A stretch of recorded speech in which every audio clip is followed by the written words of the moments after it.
Dans cette vidéo, nous allons voir comment créer un challenge de type évaluation des enseignements. Donc, l'objectif de ce challenge, c'est de permettre aux étudiants d'évaluer et de donner un feedback aux enseignements reçus. Pour cela, on va sélectionner le modèle qui s'appelle évaluation des enseignements en cliquant sur créer. On va pouvoir donner un titre, ajouter une image si on le souhaite, ainsi qu'un résumé. Et ici, on va retrouver les différentes phases de ce challenge. Donc on a une phase qui s'appelle inscription des enseignants ou des cours. Donc cette phase représente les enseignements qui sont évalués. Ici, on a l'évaluation des enseignements par les étudiants. Donc cette phase représente la période durant laquelle les étudiants vont pouvoir évaluer et donner un feedback aux enseignements reçus. Et le calcul des scores qui permet de synthétiser tous les résultats et de le publier si on souhaite les publier aux enseignants.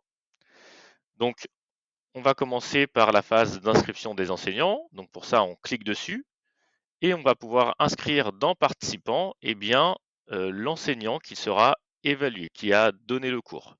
Donc là, on va pouvoir cliquer sur inscrire individuellement si on souhaite inscrire directement depuis le LMS si on utilise un LMS, ou sur import des participants s'il s'agit d'une inscription au format Excel. Donc en fonction de vos préférences, vous pouvez choisir. Donc là, je vais cliquer sur inscrire individuellement.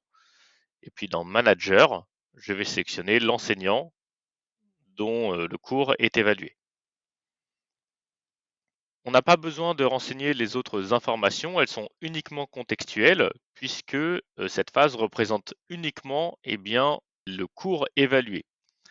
Donc toutes les informations que vous renseignerez en plus dans cette phase sont simplement contextuelles, il n'y aura pas d'impact sur le challenge. On va ensuite pouvoir cliquer sur évaluation des enseignements par les étudiants. Donc là, cette phase, elle représente la période durant laquelle les étudiants vont pouvoir évaluer les enseignements. Donc là, on va pouvoir indiquer dans date une date de début et une date de fin. Dans consignes, on va pouvoir indiquer les consignes qui seront données aux étudiants qui participent à l'évaluation. Dans critères d'évaluation, vous allez pouvoir découvrir les critères qui existent déjà dans ce challenge-là, les modifier si vous le souhaitez. Donc vous pouvez en ajouter de nouveaux en cliquant sur Nouveaux critères. Vous pouvez sélectionner critères prédéfinis pour sélectionner les critères qui existent déjà dans la base de ChallengeMe, ou cliquer sur Ajouter une collection de critères pour sélectionner un pack de critères qui permettra aux étudiants d'évaluer les enseignements reçus.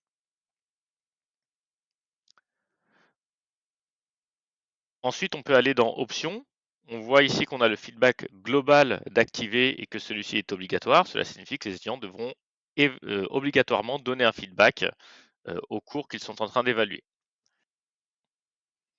Dans Participants, on va pouvoir inscrire les étudiants qui participent. Donc pour ça, si on les importe directement depuis le LMS, on clique depuis Inscrire individuellement et dans All Users, on pourra sélectionner tous les étudiants qui doivent participer. Et si on est dans le cas où on souhaite les inscrire au format Excel, on clique sur Importer des participants ici et on importe ici le fichier au format Excel qui permettra d'inscrire les étudiants. Dans la phase de calcul des scores, vous avez des options d'affichage. Donc, par défaut, il est indiqué masquer les résultats aux participants. Vous pouvez laisser cette option active. Et ensuite, vous avez notation qui permet d'indiquer si vous souhaitez ajouter des pondérations sur certains critères. Donc là, vous pourrez le faire ici si vous souhaitez que certains critères aient plus de poids que d'autres. Une fois que tout ceci est paramétré, vous pouvez vous rendre dans Aperçu pour visualiser ce que cela donnera côté étudiant. Donc là, vous cliquez sur la phase évaluation des enseignements et vous pourrez voir ce que les étudiants pourront voir. Donc là, on voit clarté des explications, engagement en classe et pertinence du contenu avec une échelle de 1 à 10 étoiles ainsi qu'un champ de feedback associé à chaque critère. Une fois que tout ceci est paramétré et que le challenge vous paraît OK, vous pouvez cliquer sur Publier juste ici pour le rendre accessible ou encore sur Publier juste ici.